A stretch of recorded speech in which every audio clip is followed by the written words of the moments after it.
Boa noite, minhas irmãs, boa noite, meus irmãos. Vamos nos preparar para mais uma reunião de estudos doutrinários do Centro Espírita Isaac Lima. Sejam todos muito bem-vindos. Que a paz de Jesus esteja presente em nossos corações.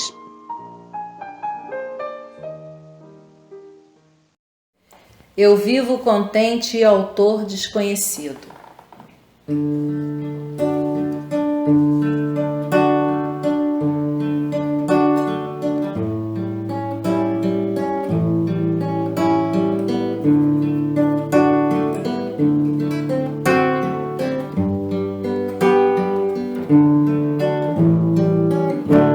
Eu vivo contente e feliz a cantar, em paz e alegria é o meu caminhar. Não tenho problemas, não tenho aflição, pois tenho Jesus no meu coração. A terra que amamos é a nossa escola, estudo e trabalho são bênçãos sem fim. Nas horas difíceis de exames e provas, eu tenho certeza, Jesus é por mim. Eu vivo contente e feliz a cantar, em paz e alegria é o meu caminhar. Não tenho problemas, não tenho aflição, pois tenho Jesus no meu coração. Sigamos à frente, embora os espinhos, ouvimos de perto serena voz. Ninguém retroceda de nossos caminhos, é o Cristo divino chamando por nós. Eu vivo contente e feliz a cantar, em paz e alegria é o meu caminhar. Não tenho problemas, não tenho aflição, pois tenho Jesus no meu coração. Eu vivo contente e feliz a cantar, em paz e alegria é o meu caminhar. Não tenho problemas, não tenho aflição, pois tenho Jesus no meu coração. Pois tenho Jesus no meu coração. Pois tenho Jesus no meu coração.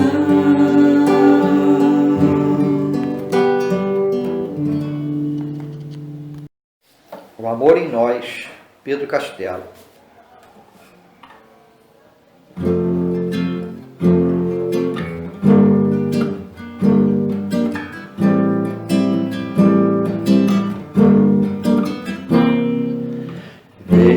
Veja que a luz outra vez brilhará, se você pretender e buscar.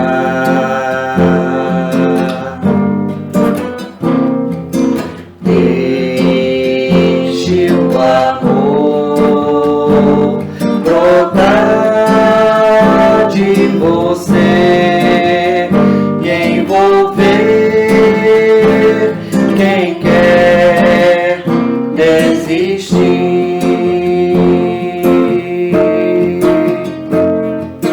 Tenha perdão no olhar, ouve no coração.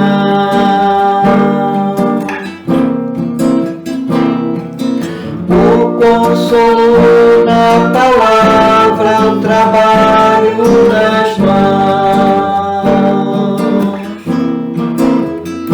Vivifica a canção os que não sabem que tudo passa.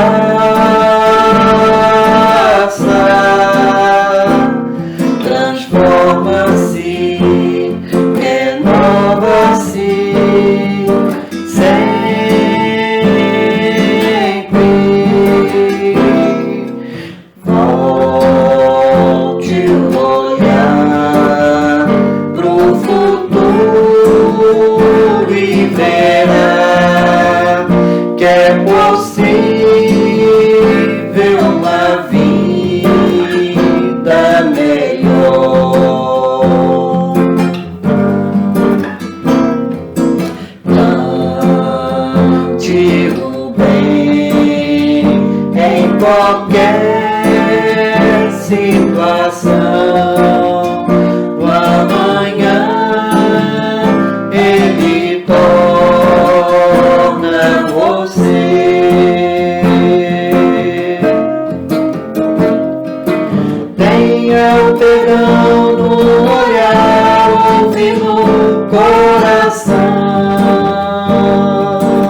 O consolo na palavra, o trabalho nas mãos. Vivifica a canção os que não sabem que tudo passa.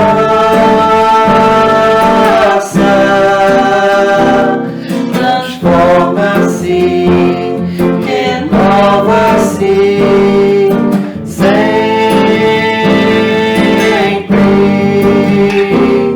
Transforma-se, renova-se sempre no amor.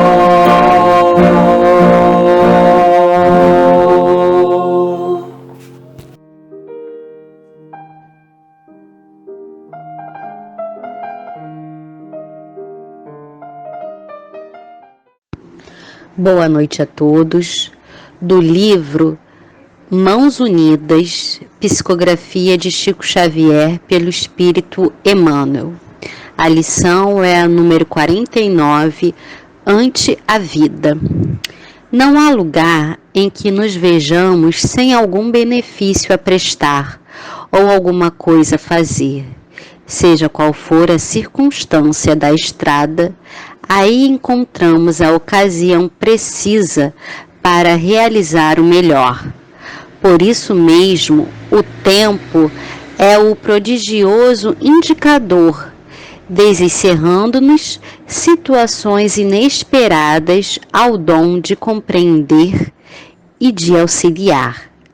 Ainda mesmo nas trilhas mais obscuras da prova ou da aflição, somos defrontados por ensejos valiosos e renovação e progresso. Se te vês diante de rotinas deterioradas, conquanto a rotina seja abençoada escola de formação espiritual, é necessário reflitas nas possibilidades novas que se te descortinam a existência. Se obstáculos te surgem, amontoados na senda, reconsidera as próprias atitudes e observa que haverá chegado um instante para mais algo aproveitamento de teus recursos nos domínios da expressão de ti mesmo ante a seara do mundo.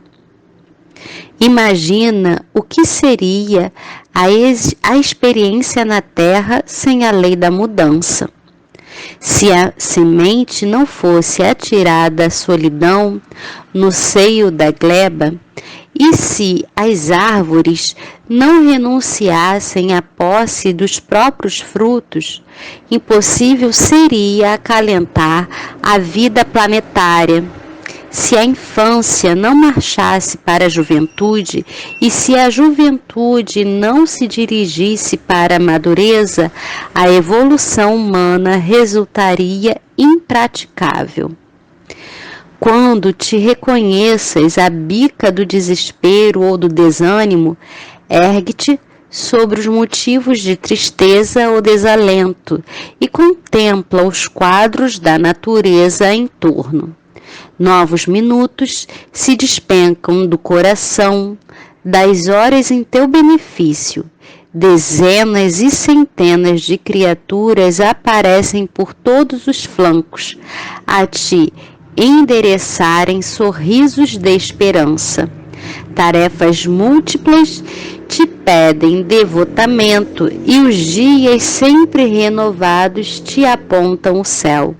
De horizonte a horizonte, como sendo imensa porta libertadora, através da qual em cada manhã a sabedoria do Senhor te convida sem palavras a recomeçar e progredir, trabalhar e viver.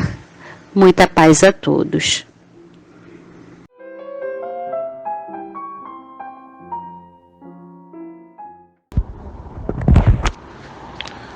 Então, meus irmãos, Que possamos agora concentrar nossos pensamentos, nossos melhores sentimentos, para estarmos o mais dispostos possível para recebermos os ensinamentos do estudo de hoje, que possamos mentalizar todos aqueles que acreditamos que necessitam dessa mensagem tão importante da valorização da vida, que possamos mentalizar a nossa casa de Isaac Lima nesse período, que não estamos fisicamente nela, mas sempre em espírito, que possamos também mentalizar positivamente a nossa irmã responsável pelo estudo de hoje, que ela seja muito bem amparada pela espiritualidade para nos transmitir esses conhecimentos que são tão valiosos nesse ano, ainda mais especificamente diante do momento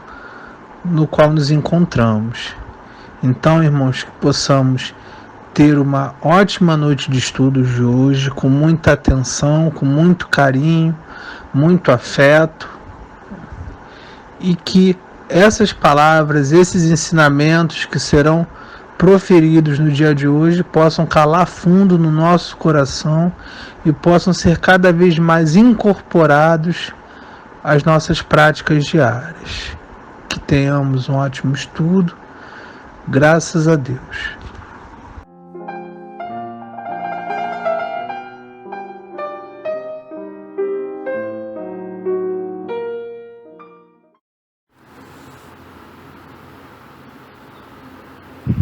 Boa noite a todos. O nosso estudo de hoje é a valorização da vida. E para darmos início ao nosso estudo, eu gostaria de relembrar, como é que tudo isso começou, como é que esse movimento mundial de valorização da vida começou. E ele se inicia em 1994, quando um jovem americano de 17 anos, Mike M., ele tirou a própria vida em seu carro. Era um Mustang, 1968, amarelo, que ele mesmo havia pintado de amarelo ouro, e era assim o xodó dele. E ele tira a vida neste Mustang. Então, seus amigos e familiares, no seu funeral, eles distribuem fitas amarelas, com mensagens de apoio para pessoas que estivessem enfrentando o mesmo desespero de Mike. E aí essa mensagem foi se espalhando, foi sendo divulgada. E os pais de Mike, a partir daí, iniciam uma campanha do programa de prevenção do suicídio, que é a fita amarela. Algum tempo depois, esse movimento chega ao Brasil, ele vai se expandindo, se espalhando pelo mundo, as pessoas vão percebendo que é um movimento importante e vão divulgando em seus países. E aqui no Brasil, o Centro de Valorização da Vida, o CVV, o Conselho Federal de Medicina e a Associação Brasileira de Psiquiatria abraçaram esse movimento e nós temos então o Setembro Amarelo. A partir daí nós temos o Setembro Amarelo. Em 2015, alguns pontos importantes do nosso país foram iluminados com luzes amarelas para marcar esse setembro. Foi o Cristo Redentor, o Congresso Nacional, o estádio Beira Rio, no Rio Grande do Sul, e assim cada estado representou este momento, porque tem-se uma estimativa de 800 mil suicidas por ano no mundo, o que não é um número baixo. Nós estamos agora no mês de setembro e há poucos meses do fim do ano, e pela contagem mundial nós já temos aproximadamente 700 mil. Então esse é um número que foi registrado pelo que chegou às autoridades, pelo que passou pela polícia, pelo que chegou aos hospitais, mas tem aqueles casos em que não se configura logo de cara o suicídio, em que não é apurado. Então nós estimamos aí um número muito maior do que 800 mil até o fim deste ano, que é uma tristeza muito grande. A Organização Mundial da Saúde, avaliando os países com maior índice de suicídio, coloca o Brasil em 8º lugar, atrás somente da Índia, Japão, Coreia do Sul e Paquistão. Os levantamentos estatísticos acerca do suicídio nos mostram que aproximadamente a cada 17 pessoas que pensam em suicídio, apenas uma procura atendimento médico. E nem sempre é por esse motivo. Ela procura atendimento médico porque se sente deprimida, porque não tem coragem de participar da vida ativa, porque não tem vontade de fazer as coisas, porque não se sai bem no trabalho ou nos estudos, porque não está se sentindo bem para participar das atividades em família ou com os amigos, enfim, sentindo alguma dor, sempre por um outro problema, mas nunca por esse desejo de atentar contra a própria vida, que acaba virando um segredo. E muitas vezes, diante dos olhos daquelas pessoas com que mais convive, né, os fatores de riscos estão ali, eles estão se apresentando e nós não percebemos. Mesmo conhecendo o outro, nós não sabemos o que se passa na cabeça do outro. Nem sempre uma pessoa sorridente e aparentemente feliz em sociedade, participativa, é uma pessoa feliz, é uma pessoa que está equilibrada, em harmonia.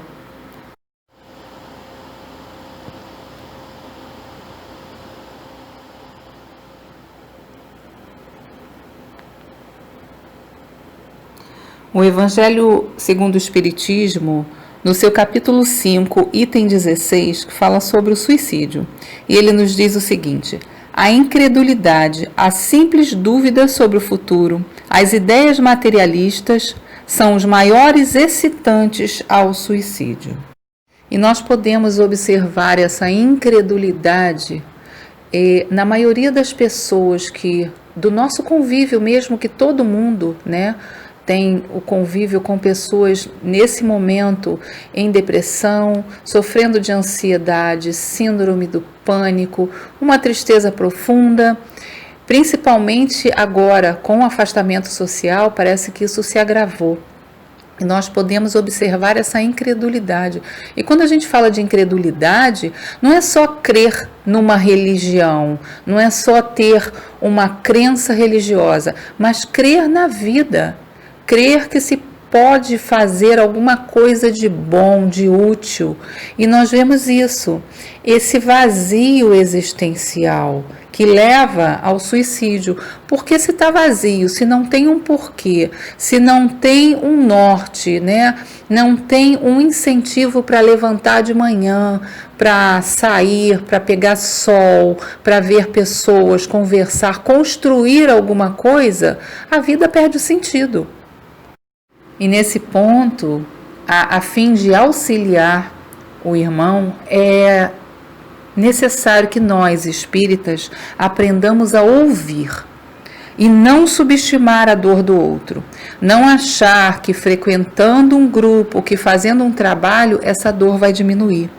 A doutrina espírita nos esclarece, orienta e auxilia a compreensão dos porquês do sofrimento humano. Mas ela não deve ser usada como uma arma para arrancar o outro do estado em que está, porque não vai funcionar, né? É mais uma ferramenta de aprendizado e aperfeiçoamento, mas cada um tem o seu tempo para perceber essa ferramenta, para aprender a usá-la e até aceitar ou não. Então, quando nós atendemos alguém, quando nós nos deparamos com alguém em situação de risco, em depressão, em ansiedade, em tristeza profunda, nós já conhecemos esses sintomas, né? Nós já sabemos o que isso pode desencadear. Pode ser que a pessoa saia desse estado e viva bem, tranquila e seja só temporário, mas pode ser que não. Então nós já temos a capacidade de auxiliar com a doutrina espírita, com os ensinamentos do Cristo, deixando o outro livre para que no seu tempo, no seu momento mais oportuno, ele consiga colocar em prática aquilo que lhe foi dado, se for conveniente para a sua vida, ou pelo menos sair daquele momento de perigo, daquela linha tênue em que divide, né, a vida da morte do corpo físico. Num momento como esse, respeitar o silêncio, demonstrar interesse, falar menos e ter mais empatia com o outro são condições fundamentais, porque nós já temos a certeza que a morte não elimina o problema da vida. Com todos os ensinamentos que o Cristo nos deixou, com todos os ensinamentos que a doutrina espírita nos traz, baseado nos ensinos de Jesus, nós já não podemos mais viver como se tivéssemos um tempo inesgotável aqui na Terra, sabendo que cada minuto aqui é de aprendizado e é precioso. Nós não podemos mais perder o nosso tempo no auxílio ao irmão, subestimando a sua dor, ouvindo pela metade, distraído, como se estivéssemos em desdobramento, pensando em outras coisas, estando em outros lugares, e o irmão ali sofrendo, precisando ser ouvido, amparado. Problemas que para nós que estamos de fora, que estamos ouvindo mais tranquilos, são fáceis de resolver. Nem seriam problemas na verdade, mas nós não podemos subestimar isso quando está no outro, porque o outro não está sentindo assim. E isso tem acontecido muito com os nossos jovens, né? Com os nossos adolescentes e agora até com as crianças, que estão muito ociosas, sem a rotina que estavam acostumadas, sem aula, sem o convívio dos amigos, sem as brincadeiras ao ar livre, longe da proteção e do controle dos pais, da família.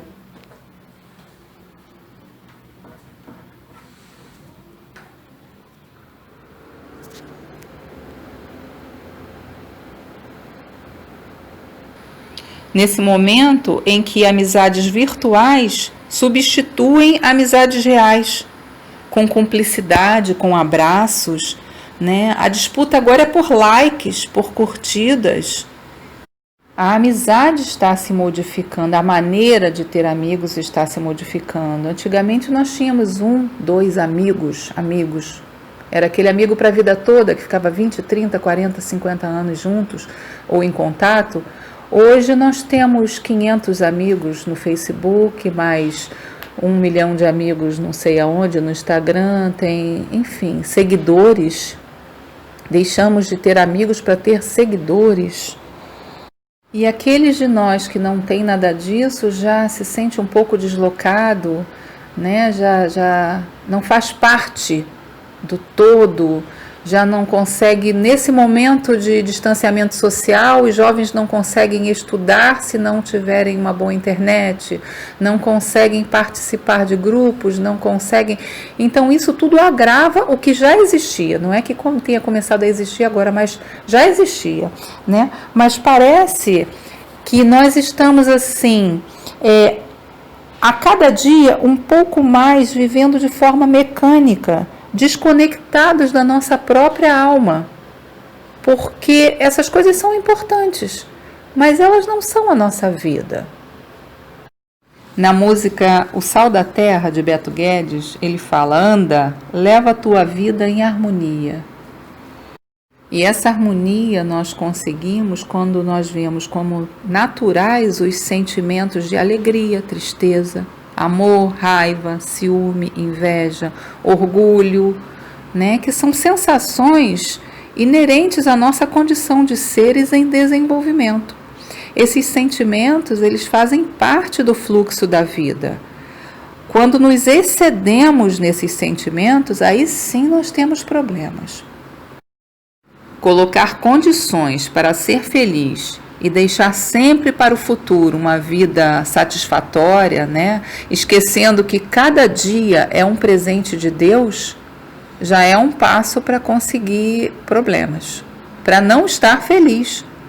Achar que eu vou estar bem quando eu conseguir tudo o que eu quero é uma inversão de valores, né? Porque, na verdade, eu consigo muito do que eu quero quando eu me aceito, quando eu me vejo do jeito que eu sou, quando eu sou feliz com o que eu tenho, quando eu movo a minha energia para auxiliar o outro e não para me lamentar, e não para contar as derrotas, né? Quando eu consigo ver nas derrotas e nos problemas diários oportunidades de aprendizado, de não cometer o mesmo erro. Medo de crítica, de rejeição, todos nós temos, mas que isso não seja uma condição para não arriscar, para não fazer aquilo que nós mais gostamos. Porque todo mundo tem seus 15 minutos de glória, né? De crítica, de vexame, todo mundo tem. Então, qual é o problema? Arriscar é muito positivo se for com coisas boas, né? Se eu tenho medo de falar em público, eu devo me esforçar para falar em público, por que não? Se eu tenho um sentimento, uma atitude que eu mesma já vi que não é bacana, por que não mudar? Mesmo que as pessoas estranhem no início, vão estranhar. Mas quando eu me melhoro, eu melhoro o convívio com o outro. Quando eu melhoro o convívio comigo mesmo, eu melhoro o convívio com o outro. E Jesus já nos disse, já nos convidou a conhecer o reino dos céus que está dentro de nós. Andar na contramão da vida, esperando chegar com louvor ao destino esperado, à felicidade, é perder tempo. Usando uma linguagem bem popular, dar com a cara na porta é normal para todo mundo, todo mundo. Vamos um pouquinho segurar o nosso orgulho, a nossa vaidade e buscar outros caminhos, não nos deixando parar por qualquer contratempo. Quando eu me conscientizo de que a minha vida não é só minha, ela pertence também à minha família, aos meus amigos, à cidade que eu vivo, e que eu posso doar muito do que eu tenho de melhor das minhas experiências, dos meus melhores sentimentos, o meu sorriso, né, o meu amparo ao outro, eu acabo me curando de algumas feridas, algumas mazelas que se agravariam se eu não fizesse essa troca com o outro, né? E se nós ainda estamos necessitados de ter um mês de referência para o combate ao suicídio, para a prevenção da doença mental, da tristeza, é porque nós ainda estamos muito doentes e nós precisamos muito dessa cura, uma cura coletiva.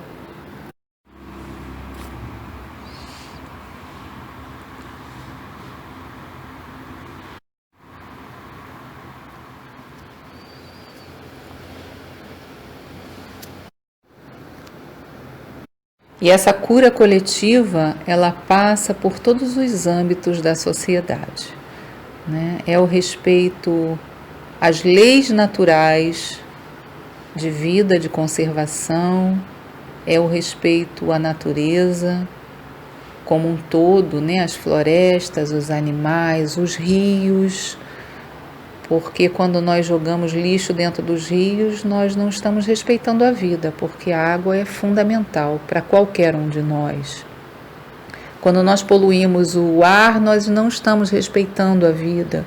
E tudo isso é valorização da vida. Jogar veneno nos mares, no solo, não são só as relações de pessoas, os sentimentos de pessoas. A vida é um conjunto complexo de dependências e vínculos. Nós não podemos nunca esquecer isso. Não ter vínculos saudáveis é muito perigoso. É mortal, na verdade. E nós sabemos que o espírito não morre, mas o corpo padece. O corpo adoece, né? Nós nos entristecemos quando nós fazemos isso e acabamos vivos fisicamente sem viver, porque nos deixamos levar pelo lado negativo daquilo que nos chega, das notícias que nos chegam.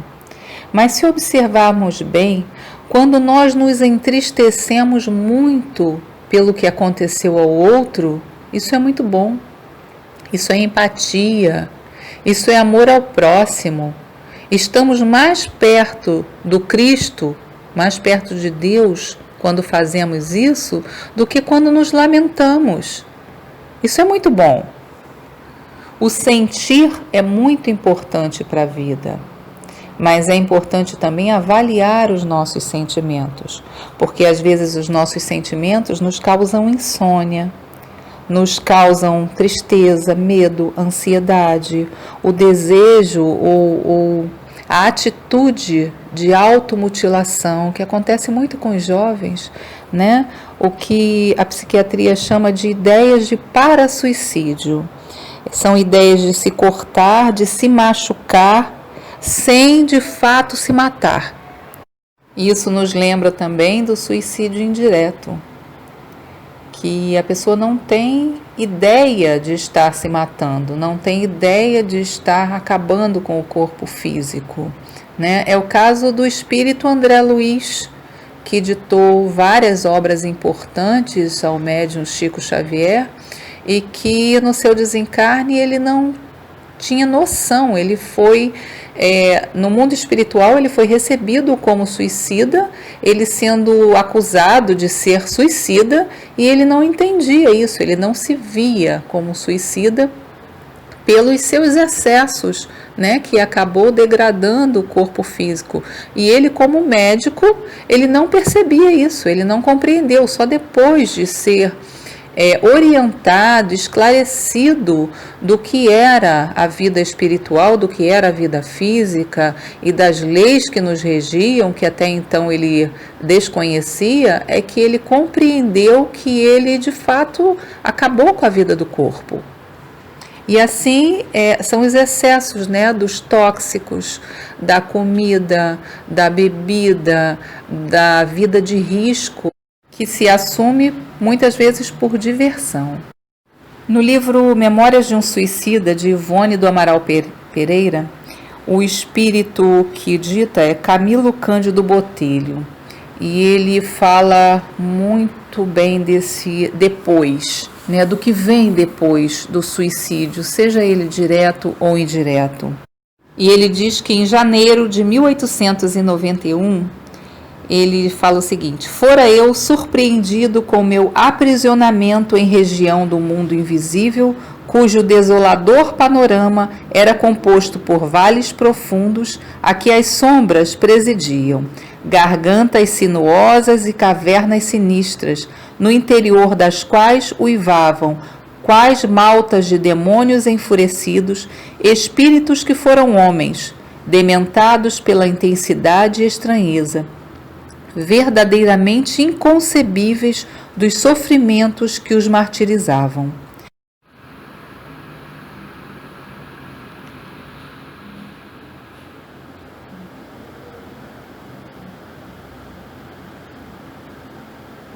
E Camilo continua a descrever esse cenário desolador de intensa tristeza e agonia, e que pode perdurar por muito tempo. E diante desse quadro nós podemos até questionar, né? Se Deus é soberanamente bom e justo, onde está a justiça e a bondade de Deus em todo esse sofrimento? E no livro A Gênese, capítulo 3, na origem do bem e do mal, no item 1, Kardec nos mostra o seguinte: sendo Deus o princípio de todas as coisas e sendo todo sabedoria, todo bondade, todo justiça, tudo que dele procede há de participar dos seus atributos. Porquanto, o que é infinitamente sábio, justo e bom, nada pode produzir que seja ininteligente, mau e injusto. O mal que observamos não pode ter nele a sua origem. E continuando com a Gênese, agora no item 5, fala o seguinte: tendo o homem que progredir, os males a que se acha exposto são um estímulo para o exercício da sua inteligência. de todas as suas faculdades físicas e morais. A dor é o aguilhão que o impele para frente, na senda do progresso. E já que o progresso é o nosso objetivo, né, crescer e nos tornarmos um dia espíritos puros, suportar os entraves da vida, as dores da vida é nossa tarefa diária, né? Porque a nossa vida é o único bem que nós temos. A vida é bem inalienável. Seja no plano físico ou no plano espiritual, estaremos vivos. E muitas vezes nós pensamos, né, com tantas guerras no mundo, com tanta fome, com tantos desastres naturais, com tanta coisa para fazer, Deus não está me vendo, né? Deus não se ocupa comigo porque eu sou pequeno demais. Mas Allan Kardec teve as nossas dúvidas, né? Ele tirou cada uma de nossas dúvidas no Livro dos Espíritos. E no capítulo 2, parte 4, na intervenção de Deus nas penas e recompensas, na questão 963, Kardec pergunta: com cada homem, pessoalmente, Deus se ocupa? Não é ele muito grande e nós muito pequeninos para que cada indivíduo em particular tenha a seus olhos alguma importância? E os espíritos respondem: Deus se ocupa com todos os seres que criou, por mais pequeninos que sejam. Nada para a sua bondade é destituído de valor. E Kardec continua a questionar: mas será necessário que Deus atente em cada um dos nossos atos para nos recompensar ou punir? Esses atos não são, na sua maioria, insignificantes para Ele? E a resposta dos Espíritos: Deus tem suas leis a regerem todas as vossas ações. Se as violais, vossa é a culpa, indubitavelmente. Quando um homem comete um excesso qualquer, Deus não profere contra ele um julgamento, dizendo-lhe, por exemplo, foste guloso, vou punir-te. Ele traçou o limite. As enfermidades e muitas vezes a morte são a consequência dos excessos. Eis aí a punição, é o resultado da infração da lei, assim em tudo. E assim todas as nossas atitudes são submetidas às leis de Deus. Se a vida é bem inalienável, não nos cabe acabar com ela. E nós espíritas que recebemos esses ensinamentos, que já aprendemos que a vida se prolonga além do túmulo, mas em outras condições, nós já temos condições também de acolher aquele que busca na desencarnação imatura uma forma de acabar com seu sofrimento, de fugir aos problemas que o machucam, que o fazem sofrer. Como já foi dito lá no início do nosso estudo, nós não temos que impor as nossas crenças nem as verdades espíritas a ninguém. Mas quando nós temos clareza da vida futura e das vidas passadas também, de todas as experiências que já tivemos e que trouxemos, mesmo que de forma inconsciente, para essa vida, nós podemos prestar um melhor atendimento, acolher de forma a acalmar para que o outro tenha condições de tomar decisões mais acertadas para a sua vida.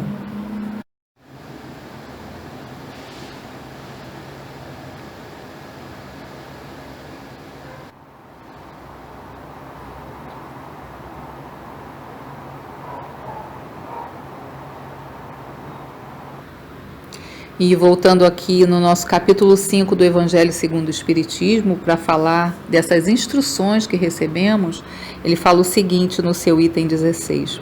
O espírita tem, pois, para contrabalançar a ideia do suicídio, vários motivos.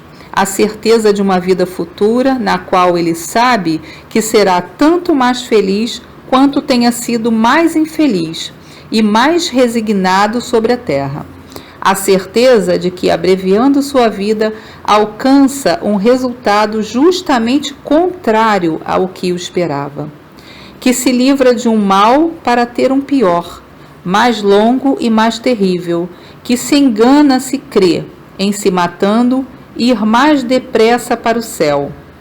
Que o suicídio é um obstáculo para que ele se reúna no outro mundo aos objetos das suas afeições, que espera ali reencontrar, de onde a consequência de que o suicídio, não lhe dando senão decepções, está contra os seus próprios interesses. Muitas vezes, uma pessoa perde um ente querido, uma mãe perde um filho, que é um laço muito, muito forte, e essa mãe acaba se entregando à tristeza e desiste da vida para reencontrar o seu filho amado, ou encontrar um pai, uma mãe, e isso vai na contramão da vida, porque são as adversidades do dia a dia que nos fortalecem, que nos fazem aprender.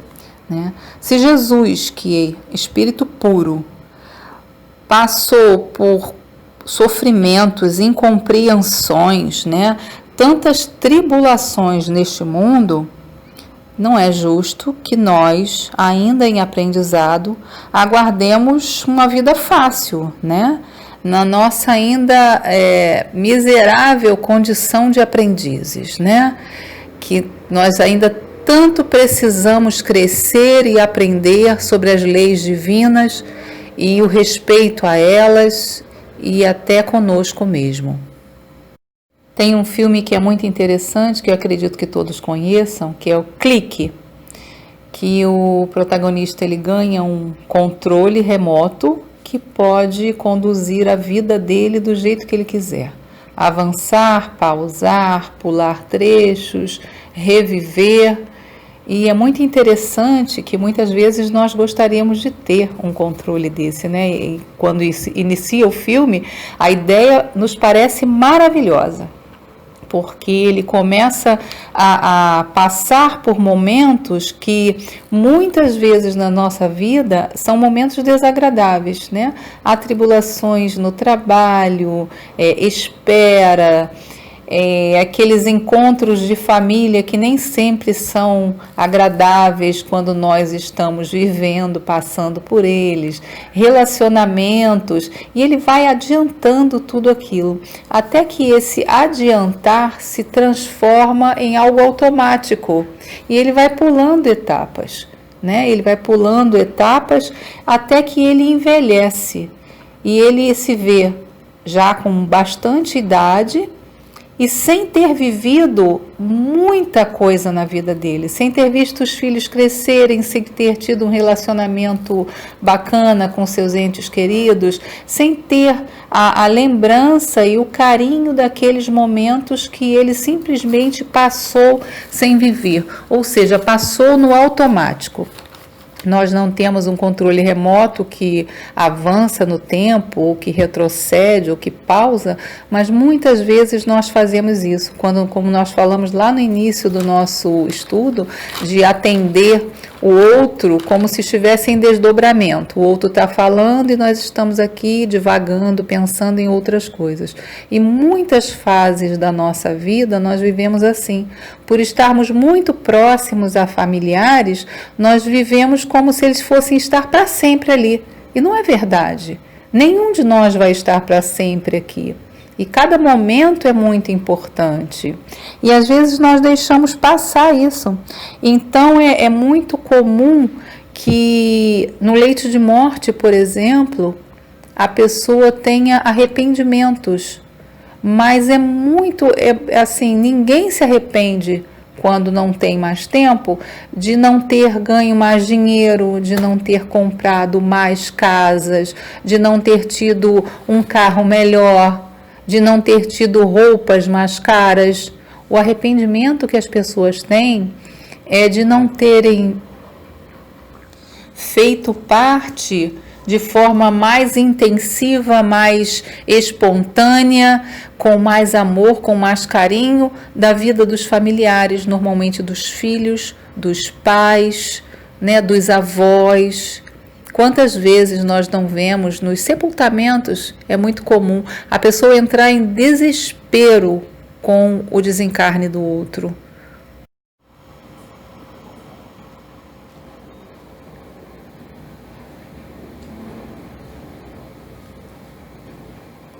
É claro que aí cabe a tristeza, a saudade, a dor da perda, da separação, o que é natural sentir e saudável, porque nós precisamos viver o luto, né? Nós precisamos de todas as etapas até para nos desvencilharmos da dor e podermos seguir em frente. Porque guardar essa dor e não expressar essa dor é o que também muito nos adoece. Mas principalmente quando são pessoas mais idosas, quando se tratam de pais idosos, avós, esse desespero excessivo vem muito daquilo também do que não se viveu junto, né? É do perdão que não foi capaz, do abraço, do beijo, do dizer eu te amo, do socorro necessário. E isso tudo, quando a pessoa percebe que não tem mais tempo, é um desespero muito grande. No capítulo do Evangelho que fala sobre as bem-aventuranças, Jesus fala: bem-aventurados os aflitos, que deles é o reino dos céus. E ele nos mostra que independe de onde estejamos, né? Se somos ricos, se somos pobres, se temos boa saúde ou não, independe da situação em que o indivíduo esteja na Terra. O que importa é como ele compreende esse sofrimento e como ele conduz esse sofrimento. Da maneira que ele tiver coragem para conduzir esse sofrimento, é que ele vai tirar o melhor dessa experiência. Não cabendo aí o sentimento de culpa, que não nos ajuda em nada, que não nos ajuda a progredir nem a aprender nada, e a nossa meta é aprender. Jesus nos orienta a vigiar e orar. E a oração, ela deve ser a nossa base. Ela deve ser tão ou mais importante do que alimentar o corpo físico, né? Tão presente na nossa existência como qualquer outra atitude necessária à manutenção da nossa vida, porque é uma atitude necessária à manutenção do nosso bem-estar. É através da oração que saneamos os nossos pensamentos e nos fortalecemos a cada dia. Nós espíritas sabemos que a morte não existe. Então os problemas e as dores, elas não acabam com a morte do corpo, né? Quando aqueles familiares do suicida sofrem e se ressentem pelo ato cometido, essa tristeza de sentimentos chega até aquele que desencarnou. Porque independente do plano em que nós estejamos, no plano físico ou no plano espiritual, nós continuamos ligados pelos pensamentos e sentimentos. Nós não nos desligamos completamente, nunca.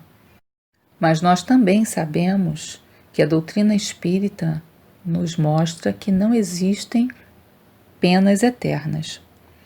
Então, todo sofrimento, ele chega ao fim, porque ele não constitui uma punição, né? Nós não temos punições, nós temos aprendizado, oportunidades de aprender.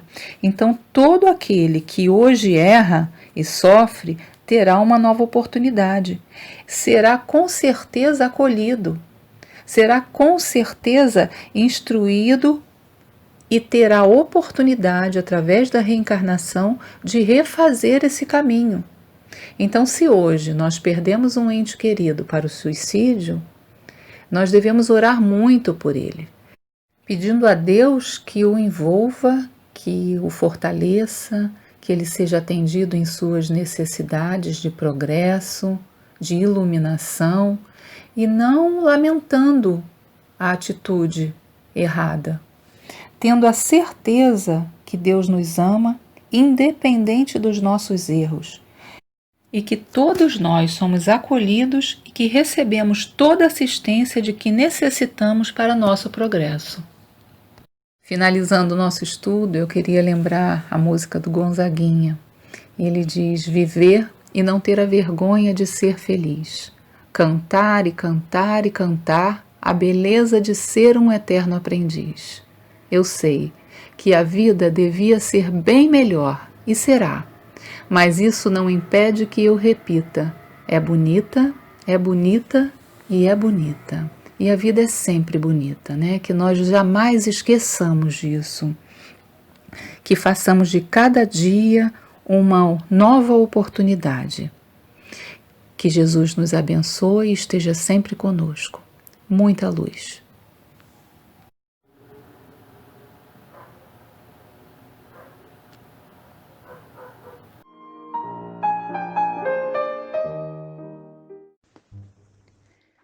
Amado Mestre Jesus, espiritualidade amiga da casa de Isaac Lima, nossos anjos guardiões. Mais uma vez estamos aqui para lhe agradecer, Pai, por mais uma oportunidade de aprendizado dessa doutrina de amor e consoladora. E lhe pedimos, Pai, por todos os nossos irmãos encarnados e desencarnados do universo, pelos nossos irmãos que se encontram nas comunidades carentes, nas comunidades carcerárias, nos hospitais, nos asilos, nos orfanatos, todos aqueles, Pai, que se encontram em sofrimento e ainda desconhecem o tamanho do seu amor, da sua justiça e da sua misericórdia. Obrigada, Senhor, por mais um dia em que podemos encontrar na doutrina as respostas para as nossas mazelas. Se conosco, Senhor, hoje e sempre. Que assim seja, graças a Deus.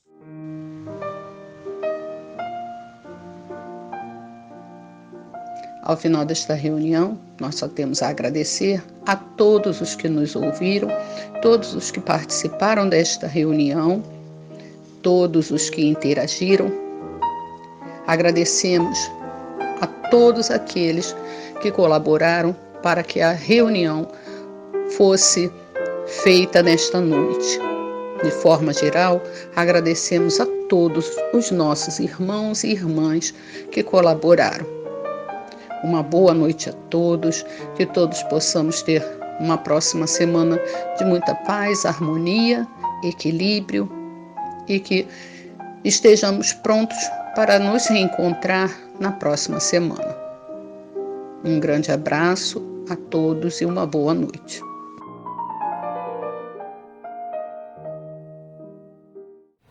Nova Luz, Grupo Arte Nascente.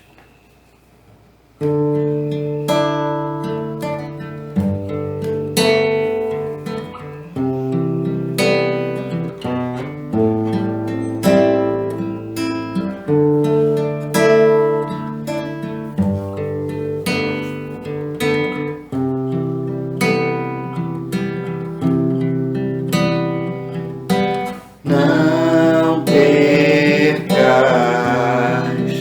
a tua fé. Entre as sombras do mundo, o teu lar, mesmo que sangrem os teus pés,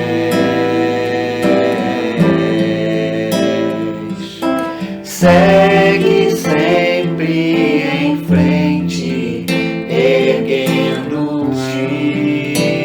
feito sol, crê e trabalha sempre no bem.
olhar e caminha.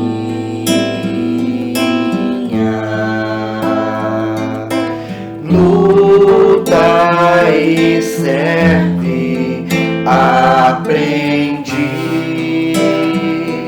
adianta-te, brilha a alvorada além da noite.